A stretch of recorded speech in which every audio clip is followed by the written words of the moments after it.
You're listening to an Airwave Media Podcast. Refreshing wild cherry cola meets smooth cream. The treat you deserve. Pepsi Wild Cherry and Cream. Treat yourself. This episode is brought to you by Redfin. You're listening to a podcast, which means you're probably multitasking. Maybe even scrolling home listings on Redfin, saving homes without expecting to get them. But Redfin isn't just built for endless browsing. It's built to help you find and own a home. With agents who close twice as many deals, when you find the one, you've got a real shot at getting it. Get started at redfin.com. Own the dream. This episode is brought to you by our Patreon members. Thank you so much. Join our Patreon for extra episodes, interviews, extra content, and to help support the podcast and help us continue to do the work we do. Go to patreon.com/ancienthistoryfangirl to learn more. Empires must fall. Remember that.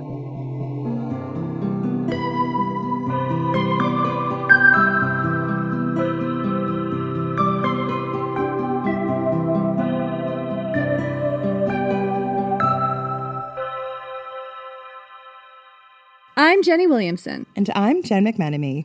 And this is Ancient History Fangirl. We are thrilled to welcome Saara El-Arifi to the podcast to discuss her brand new novel, Cleopatra. Saara is an internationally best-selling author of the Ending Fire trilogy and the Faebound trilogy, inspired by her Ghanaian and Sudanese heritage. She has lived in many countries, had many jobs, and owned many more cats. Same. Mostly with the cats. After a decade of working in marketing and communications, she returned to academia to complete a master's degree in African studies alongside her writing career. We are so excited to discuss Cleopatra with Saara. Welcome. Thank you so much for having me. I'm so excited. It's so rare that I get to just gush about my book to people who genuinely care. It's the best thing in the world, right? Yeah. I told Jenny from the minute I was reading, I was like, oh, she's done her research. This is going to be a great conversation. This is going to be great for our listeners. It's going to be just a blast, a hoot. What was it like digging into such a famous and well-known historical figure? And what were the challenges in creating your version of Cleopatra? Oh, wow. Big question. I guess. No. It's so funny because I started my degree in African studies kind of just a bit disillusioned with academia. I never really enjoyed my time in university the first time round. I'm very much the kid who's I must get an A. And so I used to just kill myself to study, but I really struggled to keep things in my brain. So I was always, I really, as my mum say, I used to ace my exams, which didn't necessarily mean that I was retaining the knowledge. I just learned how to trick the exams. So I wasn't super excited about going into academia again, but I just felt this yearning to know more. It's worth saying this was in the wake of 2020 and the Black Lives Matter protests. I had really just come out of this kind of self-reflection of realizing, oh, you're a Black woman. And it had taken me over 30 years, admittedly, to kind of reckon with that and to no longer assimilate. The listeners can't see me, but now I do have very curly hair. I have on the verge of an afro.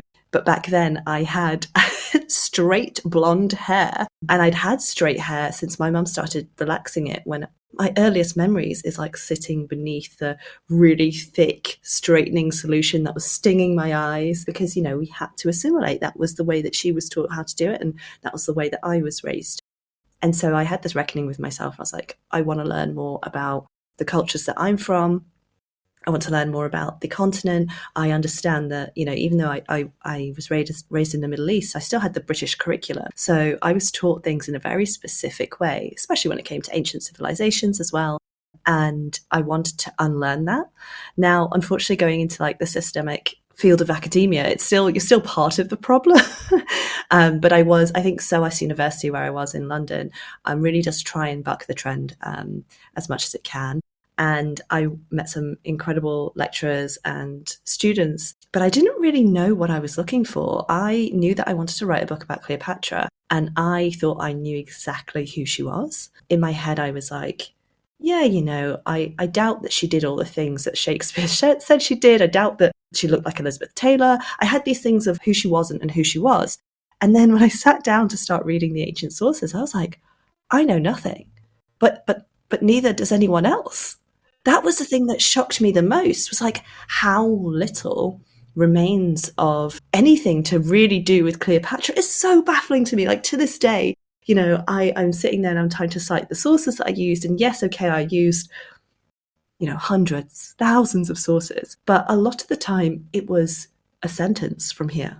It was a sonnet from this poet. There's so many tiny little mentions of her through time. And yet everyone has an understanding of who she is. And that really fascinated me. And so it was tough, like actually sitting down and going, who is this person?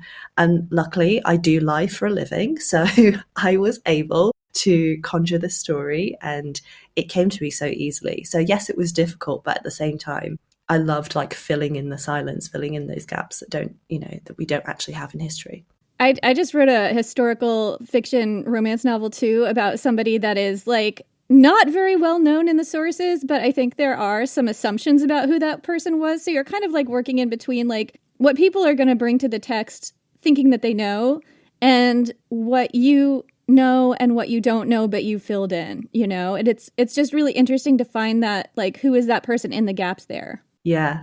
And also what you learn, we did, I can't remember how many parts it was. We did a really long sort of arc on Anthony and Cleopatra. It was called Our Lovers in a Dangerous Time series. And what you find out as you're doing that research and as you get more embedded into the ancient world is the ancient world is exactly like the modern day world. Like, some of your sources who you're like, oh, this is my guy, my Cassius Dio or my Tacitus. You find out like, oh, that dude hated Mark Antony. He has a real agenda. We just re-released our Boudica series. I was looking to pull some quotes and I was like, oh, where are my big like Boudica quotes? Because a lot of people have been quoting her online. And I went back to look at where they came from. And I'm like, number one, we don't actually know what Boudica said. We don't really know what she looked like. We don't know anything about her. Everything we are getting is from someone who hated the guy who did the genociding. And, it's his spin to make Boudica more ferocious so that he can make this guy look even dumber or less ferocious in some places so that, again, this guy can look even dumber than he was. I think a lot of that is true with the research of Cleopatra. Absolutely. The one of the biggest sources that everyone uses for Cleopatra is Plutarch, Lives of Antony and Life of Caesar as well. So I was so excited to start reading Plutarch. I was like, yeah, this is the one. This is the main one that Shakespeare used. This is going to give me my truth. And then you realize, first of all, like he wrote this, 110 years after she died?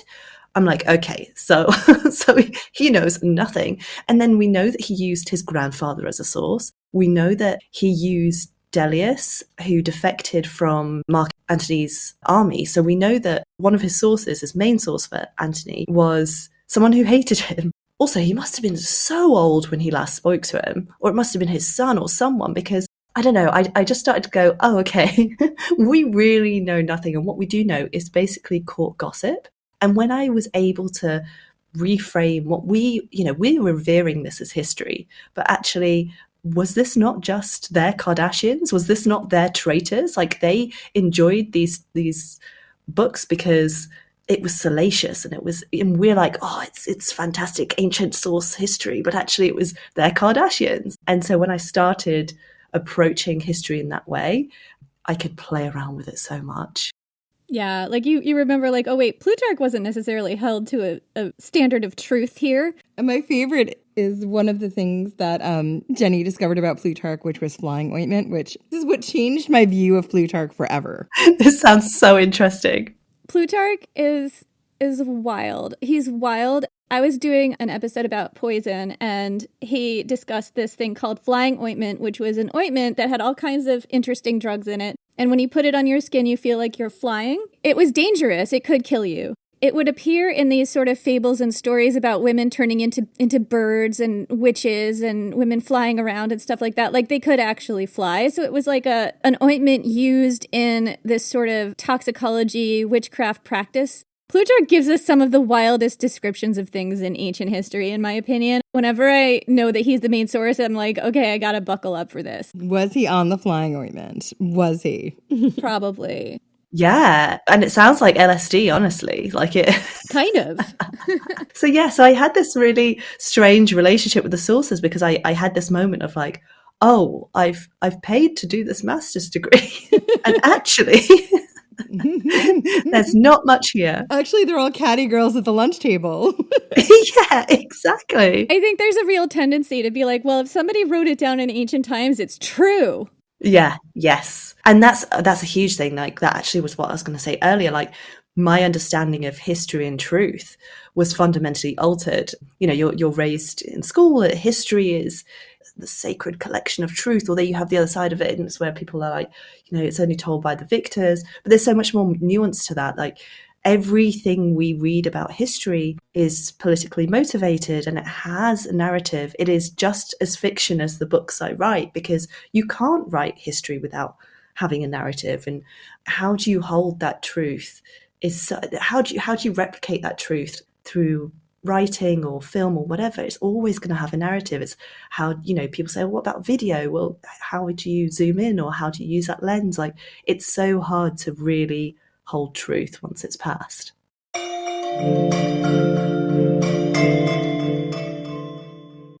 Jen, what would you define as romantic? Are we talking like flowers and chocolate and candy and all that like real world bullshit, or the stuff I like to read about? I'm talking about getting yourself kidnapped by your father's sworn enemy because the banquet needed livening up. Are we talking about having your enemy / crush throw axes at your head for both kingship and pleasure? That's like my type of competency porn. How about getting high in a weed sauna amid epic confusion about whether or not you're married to your sworn enemy? I love this so much. Yeah, and how about a sweeping epic historical novel set during the fall of Rome, featuring Alaric of the Visigoths, a barbarian warlord, and a wayward imperial princess who just wants to take control of her own destiny. How does that sound, Jenny? It sounds like my book, Enemy of My Dreams, which is available right now in hardback, ebook, and audio download wherever books are sold. Pick up a copy. We promise it's one adventure you'll never want to escape. Experience a membership that backs your business journey with American Express Business Platinum. When you pay with membership rewards points for all or part of an eligible flight booked with a qualifying airline through Amex Travel, you can get 35% of those points back, up to 1 million points back per calendar year. American Express Business Platinum. There's nothing like it. Terms apply. Learn more at americanexpress.com/business-platinum. K-pop Demon Hunters Haja Boys breakfast meal and Huntrix meal have just dropped at McDonald's. They're calling this a battle for the fans. What do you say to that, Rumi? It's not a battle. So glad the Saja Boys could take breakfast and give our meal the rest of the day. It is an honor to share. No, it's our honor. It is our larger honor. No, really. Stop. You can really feel the respect in this battle. Pick a meal to pick a side. Ba-da-ba-ba-ba. At participating McDonald's while supplies last. Good sleep is everything. That's why Ollie's Science Bag Support is made with a blend of melatonin and L-theanine for both kiddos and grown-ups. So when your mind won't switch off, you've got something that can help. Your racing thoughts and restless nights won't stand a chance. Find Ollie Sleep Solutions for the whole family at ollie.com. That's OLLY.com.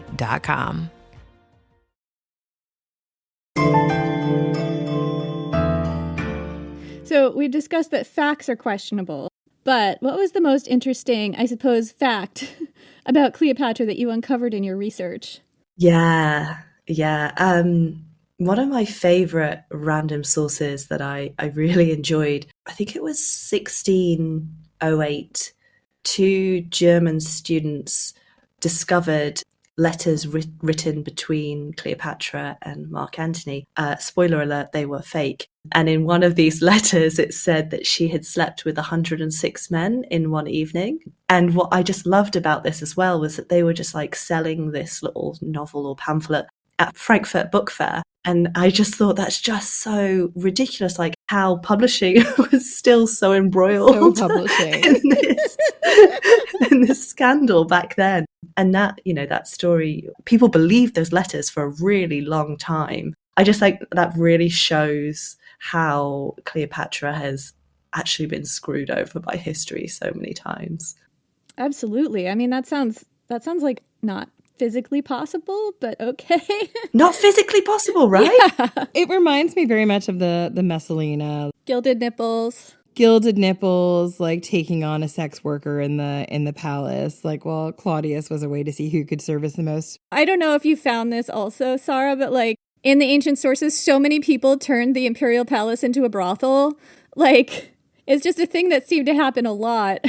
Well, not so many people, mostly women. Mostly women. Well, no, I think Caligula might have done that. Yeah, Caligula he wasn't working as a sex worker or like... Oh, I don't think anyone was actually working as a sex worker. It was mostly the Julian Claudians. He started with like prude, like closet monster Augustus, and then get down to the end to Nero, and you're just like, oh, so they were all just secret freaks. Whether or not this actually happened, as we've been saying, is extremely questionable. These are all people who wanted to smear these people after death, right? So, like, I'm not saying it happened. I'm just saying that this is like a big thing in the discourse, is that the imperial palace at any one time might in fact be a brothel. Yeah, it's a trope. So history has not always been kind to Cleopatra, and what is one common misconception about her that you would like to set the record straight on? Oh, it's difficult because I think I've established that there's no real record. But I guess what I've always been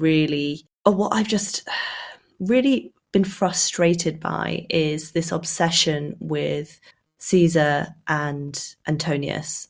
And did she love them? Did she not? Which one really had her heart? And yes, they both feature in my book as great men that she loved. But actually, for me, I was far more interested in her relationship with Charmian, or Charmian, however you want to pronounce it, her relationship with her children. That was really important to me. The men were just footnotes in this story. And I think so many women, especially in history, they are the moon to whatever great man. Even with Plutarch, we see that she features, but she features in the story of Antony or Caesar rather than having her own volume. And I was just exhausted like listening to these men all the time. And I just really wanted to focus on her as a woman who loved other women. And yeah, that was fun and important to me, I think, to represent those aspects of her. Yeah, I really enjoyed your exploration of her relationship with Charmian, because I love queer stories in the ancient world. Yeah, it was important to me to kind of play around with gender and sexuality, because we're seeing this through the lens of thousands of years later of how we see gender and sexuality. And we know that the ancient Egyptians had gods that were trans. They had gods that slept with the same sex. Sexuality in general was such a fluid thing, and probably more fluid than we could ever really attest to, because again, history is written by the people who are imposing their beliefs on it. So we're seeing the Roman side of it. And I knew straight away that there was going to be like that queer love between them that went beyond any man. And probably truly her greatest love was Charmian. Sexuality wasn't the same in the ancient world as it is now. So I do think like seeing it represented the way that it is in your book is really refreshing, because we don't get to see that a lot. And, I don't know much about Mark Antony's sexuality, but I feel like he probably had some adventurous times. What do you think, Jenny? Oh, I think Mark Antony did whatever he wanted. Was down to clown? He was down to clown, yeah. He was here for a good time. Not a long time, but a good time. Unless you were Cleopatra or maybe Fulvia. I don't know. I think his great love was Cleopatra. But, I also think he was a magpie and liked a shiny thing, so... Oh, yeah, for sure. So actually, the next question is kind of about other big historical figures in Cleopatra's life. I remember talking to another author once about the challenges of writing somebody like Julius Caesar, who everybody kind of has opinions about and feels like they really know very well. And with Julius Caesar, we actually have a lot of his writings, so there's a lot of him out there, which can be sort of a blessing and a curse if you want to put him in your book. What was it like for you writing some of these big, larger-than-life historical figures like Mark Antony? We have Julius Caesar, Arsinoe shows up, Ptolemy shows up, Octavian, all these people. Yeah, honestly, do you know what? The hardest thing, it was actually the minor characters, because in some ways, like Caesar, I actually played Julius Caesar when I was 15 years old in my theatre school. Hell. So I had to wear a Hessian sack. That's all the costume we could afford. It was, like Caesar everyone has an idea of Caesar. It's a bit like Cleopatra, but I think you're right in saying that we know so much more about Caesar. And actually, I wasn't worried too much about lingering on their characteristics, on those bigger characters. For me, the hardest and most tricky to navigate was the quieter figures like Calpurnia, his wife. As I was writing, I got really stuck on Calpurnia because I really didn't want to silence her in history, because I do think she has been fundamentally silenced in history, a bit like Fulvia. And I wanted to give her space on the page, but I was like, I know nothing about her. My research has been fundamentally on Cleopatra, and I don't think I would have been able to find much about her. But I wanted to have her on the page. And I do have this moment where they cross paths in Rome and they look at each other. And I wanted to bring her to life. And I actually allowed a moment where Cleopatra talks about her and says, I wish I could say more about her, but unfortunately there's not a lot in history and I just didn't know much about her. But I did get stuck. I was like, I can't silence more women in this novel. And I really struggled. I sat with it for quite a few days of being like, how do I get past this? And actually, the only way to do it was to acknowledge it and be like, I know that she hasn't got page space in this book. And because it feels very dismissive for the wives to just be ignored. And so, yeah, that for me was the toughest thing. As you were describing this problem to me, I was thinking about the way that I think it's Pericles in ancient Greece said that women should be, which is not talked about positively or negatively by anyone. Like, that's how to be a good woman. It's to not be remembered. So like, we're trying to buck that trend here, but it's also really tough because I know like as you construct a book, like I just did this for my book 2 in my series where I had all of these sort of subplots that involved side characters, and you wind up having, or at least for me, I wound up having to trim almost all of it because of just the demands of the plot arc and like focusing on what you're trying to do, and that it can be really tough. And I appreciated that a lot because there's a real easy out, right? And making her either the very scheming, social climbing like Livia of it all, even though Livia, Augustus's second wife, is much more complicated than that.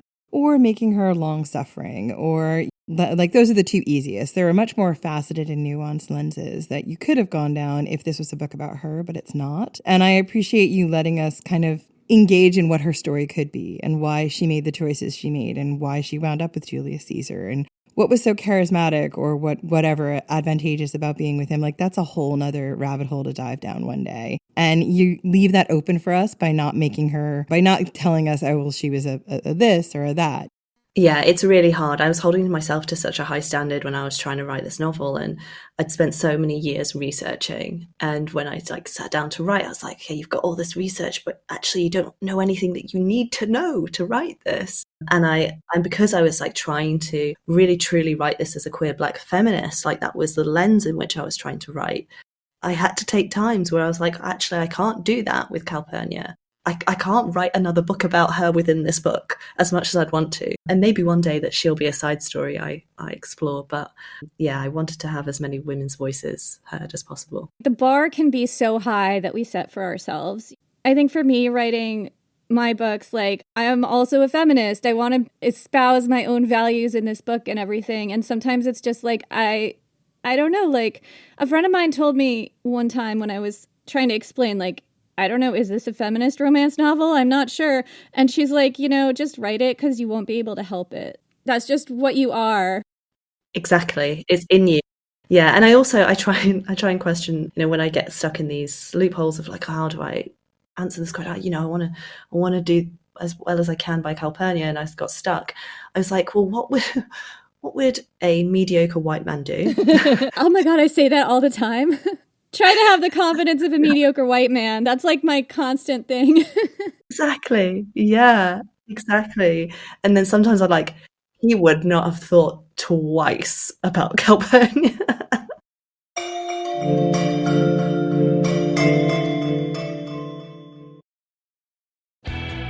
Half Man, the new HBO original limited series from Baby Reindeer creator Richard Gadd, examines the tumultuous relationship between two estranged brothers, tracking the highs and lows of the pair over the course of 40 years. Starring Emmy Award winner Richard Gadd and BAFTA Award winner Jamie Bell. Half Man premieres April 23rd on HBO Max.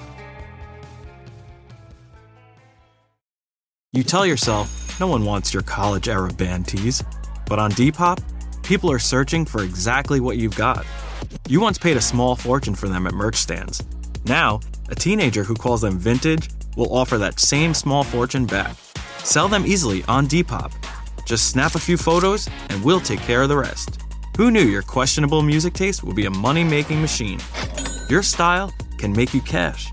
Start selling on Depop, where taste recognizes taste.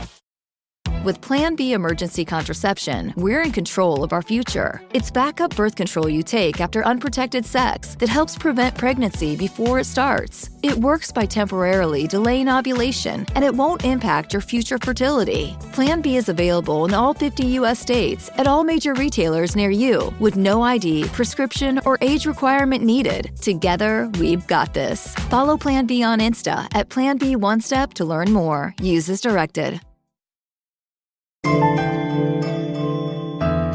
Let's talk about one of the lesser-known characters in history and Shakespeare, Charmian. Cleopatra and Charmian are best friends, lovers, and fight like sisters in your book. What was it like breathing new life into her as a character? I feel like she's so often seen as just a side character, like she gets like a 2-line mention here and there, but she really shines here.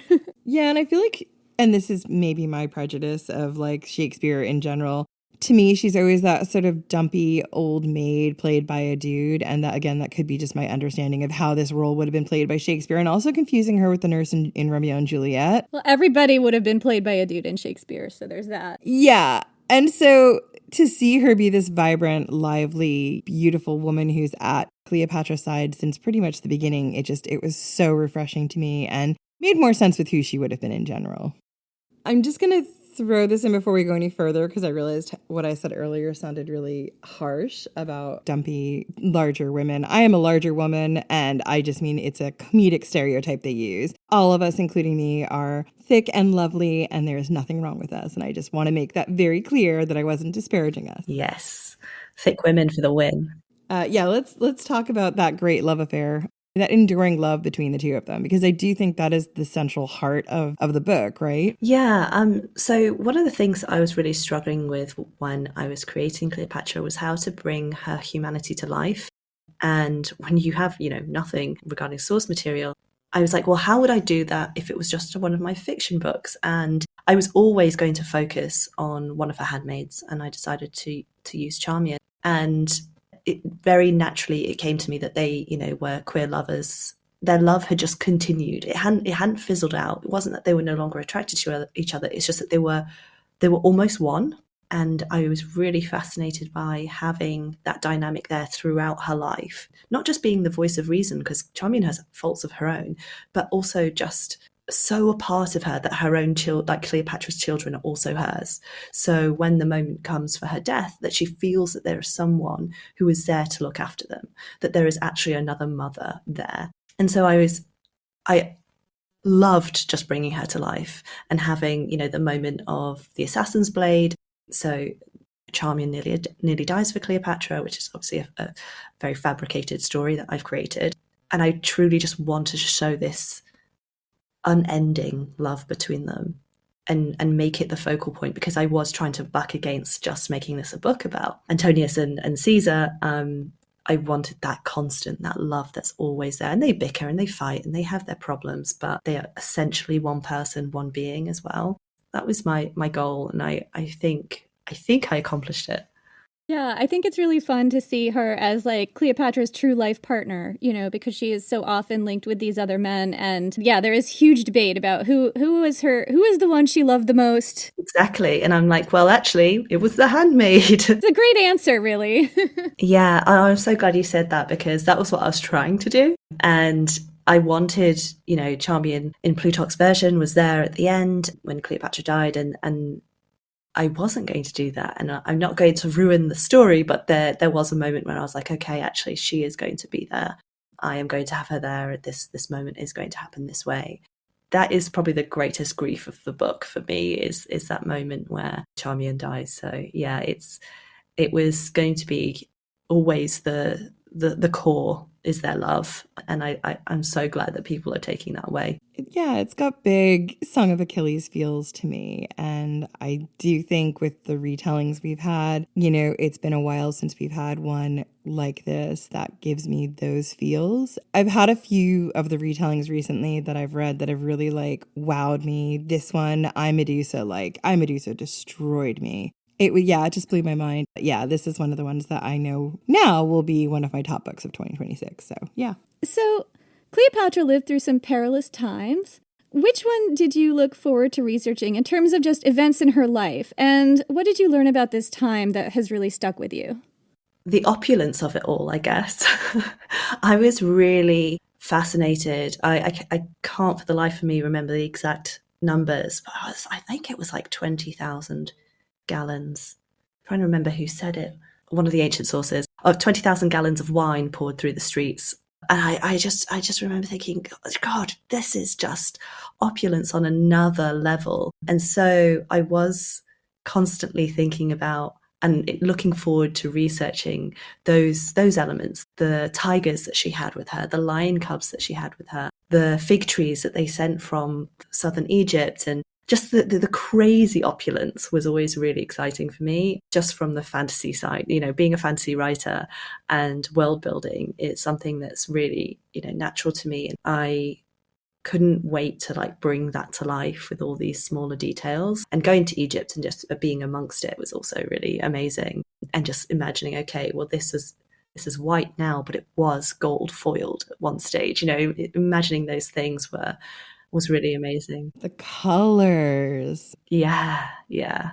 I know. Like so many people think because of the way time has left marble and stone that, you know, all of these beautiful statues and objects in antiquity would have just been white. But we know that's not true. We know it would have been all different colors. I know there was an exhibit, I think you went to it a couple of years ago, Jenny, at the Met called Chroma, which was about the colors that they think would have been in these ancient world statues and buildings and things like that. And it's just, it blows your mind when you start thinking about, like, we think of it as this because this is what we've been told it should be through the ruins. But actually what we know is it would have looked like this. And it's just, it's like being in a fantasy world when you start thinking about it that way. Yeah, like when I learned that the corners of the pyramids each were likely to have like been gold capped, I was like, oh my goodness, that's insane. That's so much gold. And also, where did it go? Probably was stripped, right? Like people took that. Absolutely. Yeah, definitely. Yeah, I think the opulence of the ancient world, because it's so easy to get this impression that everything was very austere, you know, it was not like that. Yeah. And even just like the climate, when we think about ancient Egypt and we think about deserts, and actually no, the climate we know would have been a lot different. It would have been very lush. The Nile floods would have created a very fertile soil, and just the world that we think we know would have been totally different. So you visited Egypt. When you were there, what sensory details, like general things about living day to day, did you learn that you couldn't have learned any other way than by visiting? Do you know that the most powerful thing for me about ancient Egypt, because, you know, there's so many things nowadays that you can even walk the streets on, you know, Google Maps, and you can experience some things in lots of different ways from your own sofa. But that nothing will surpass walking to the shore in Alexandria and looking at the sea and just standing there and being like, that was water that she will have been next to, stood in, swam in. This was her view. just standing in, and, you know, the land will have shifted ever so slightly, but the water will have stayed the same. And that really, I had this moment, I was just standing where the lighthouse of Alexandria would have been, and I was looking across the sea, and we think that her palace is somewhere beneath the shore, beneath the sea there in the bay. And I thought her tomb is likely, you know, her body's likely down there somewhere. And that I will never, I'd never be able to relive that experience again. It was just so incredible. I was also 3 months postpartum. 3 months postpartum. I'd just had my baby, and I'd never been to Alexandria. That's one part of Egypt I hadn't been to.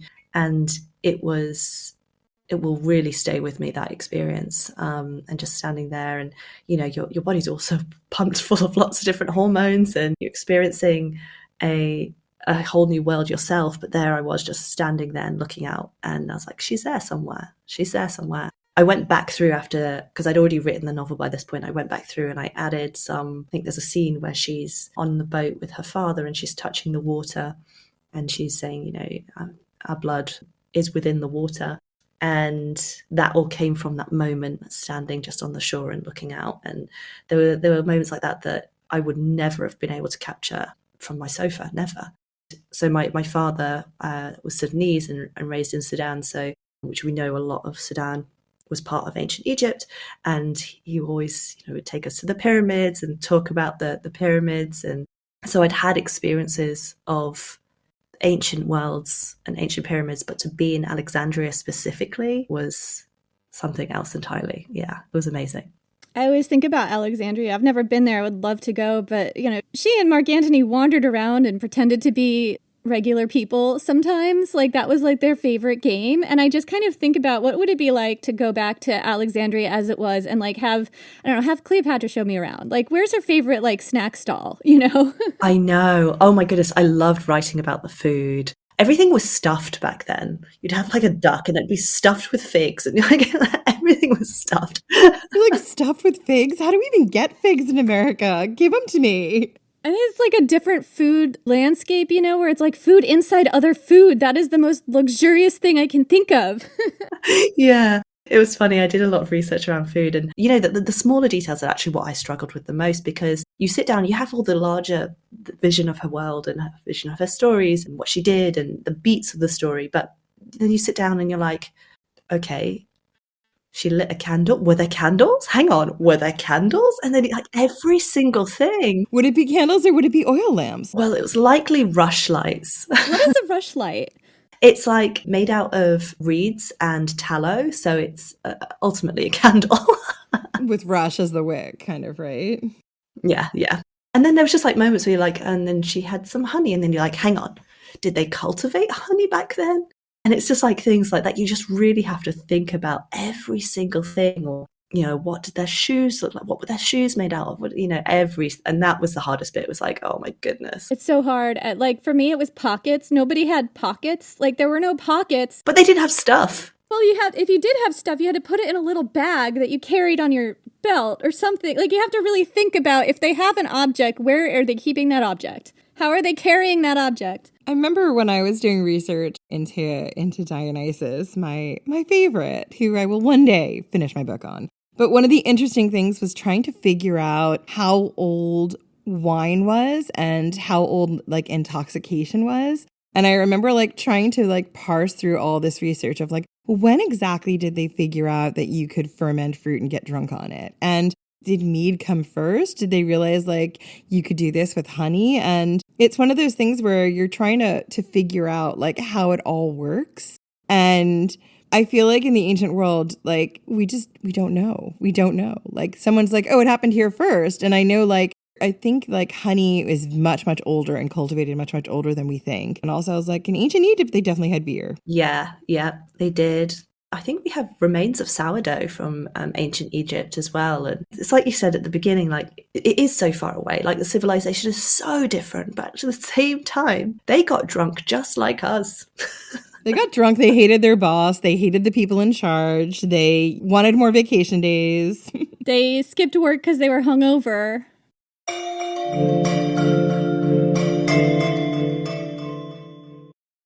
Amazon presents Jeff versus Taco Truck Salsa.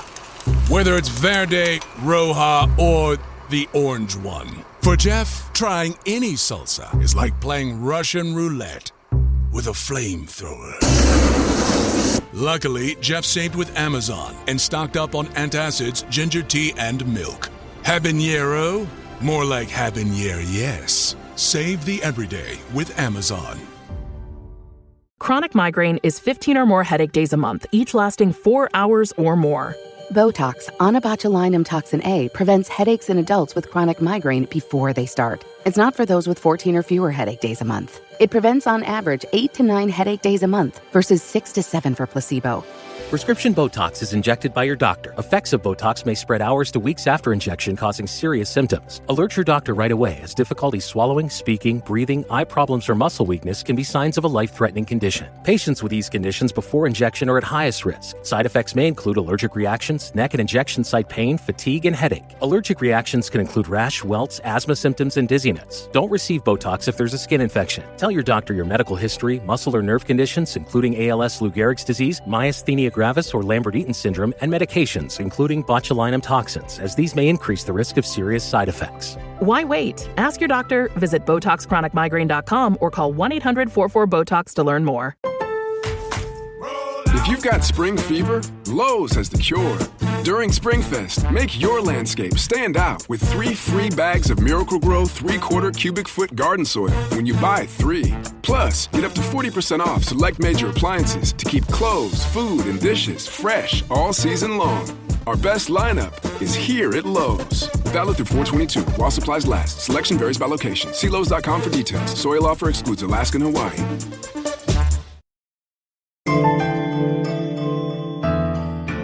Cleopatra is often described as her status as a lover or wife, even though she was a goddess on earth and a pharaoh and spoke, 9 languages? I thought, just for funsies, we could describe these great men in terms of their relation to Cleopatra. So my examples are Julius Caesar, an early fling of the woman who gave us the calendar, living goddess and patron of the arts, Cleopatra, or Mark Fuckboy Antony, a total train wreck of a human being unless he was playing dress up and he really liked to wear a dress. So how would you describe these two great generals in their relationship to Cleopatra?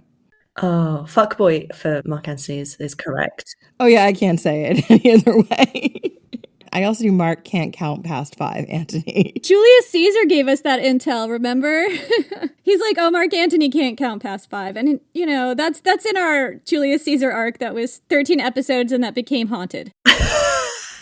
We had an appearance by the ghost of Julius Caesar because when we were recording that arc, I was living in London and recording it quite late at night. And every once in a while, Julius Caesar's voice would just pop into my head and give us some intel about his time in the ancient world.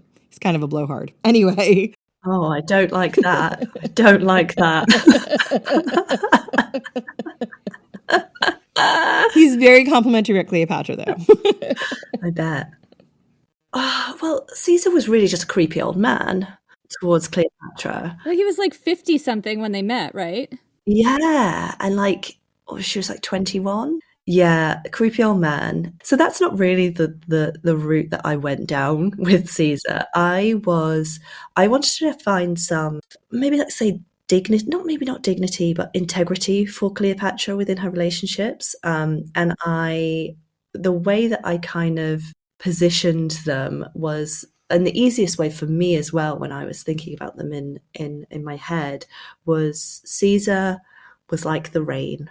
He was a little cold, but refreshing and sustaining. Whereas Antony was very much more the sun, and he was warm, and he was really hot. And the quote, a specimen of rude male health or something. Oh, that was the Stacey Schiff book, Cleopatra, which was more of a nonfic. I'm sure you've read this one too, but where she just describes him as rude good health or something. Yeah, a slut of a man, basically. Oh, good Lord. Yeah, he's a tomcat, absolutely. Down to clown at all times. Yeah, down to clown. You know he has a clown suit somewhere. Oh, yeah, for sure. He did like costumes. They all like costumes. Julius Caesar loved a costume. Yeah. Loved a fake mustache. Yeah. Oh, yeah, but here's the thing. Antony could put that clown suit on and somehow make it sexy. That's true. That's one of those facts that has to be an actual fact. Anyway, sorry, we derailed that a bit. Yeah, we did. Oh, that's fine. This is the type of interviews I love, so. Was there anything else you wanted to mention that we have not covered? No, I really appreciate not that, we didn't linger too much on race. I think that's something that has haunted Cleopatra for a really long time. It's like, what was her skin color? And honestly, I don't care. Yeah, there's a lot of discourse about that. Yeah, it doesn't matter. The concept of race didn't even exist. And I think we know that she was vilified and exoticized and sexualized in a way that is very similar to the way Black women are treated nowadays. So to me, she has kinship to the idea of otherness, but what she looked like doesn't bother me. Yeah, I think especially if you look at Octavian's propaganda during this time and how he specifically exoticized her in order to malign Mark Antony and make him seem like he's become this, I don't know how you describe it, like Eastern effete man with this exotic queen. And also vagmatized. Like, let's just call it what it is. Like, essentially, he's saying you have been vagmatized by this exotic woman and you are now a shell of a man. Meanwhile, I can't with Octavian. There's like racial and sexual bigotry going on in all of that, and like the xenophobia, I think, in Octavian's propaganda during that time is kind of how he ginned up support for one more civil war. So there's that. Doesn't it all feel like something we're experiencing now? And wait, empires must fall. Remember that. Yes, exactly. And, when they fall in flames. Let's just hope we don't burn too. Or let's just hope we eat the rich. I don't know. Yeah. Wait, wouldn't it be good to have a billionaire sandwich? Like, I'm here for it. Oh, so good. It needs to be stuffed in figs. Oh, yes. Yes. Some au jus sauce. Yeah. Yeah, bit of mead on the side. Yeah, this was amazing. Is there anything else you'd like to tell us about? Anything you're working on next or places people can find you online? So everyone can find me at Saara El-Arifi on Instagram and www.saaraelarifi.com. My next historical novel is going to be Queen of Sheba, another woman who features very briefly in texts. And so I'm going to have a lot of fun with that. And then I do actually have another book this year, which is my third book in my Faebound trilogy, Earthbound, which is coming out in August. So a very busy year for me. Awesome. Well, congratulations. And thank you so much for coming on our show. This has been an amazing conversation. Thank you so much for having me. You guys are amazing. Thank you. And thank you all so much for listening. And we will see you whenever we see you next.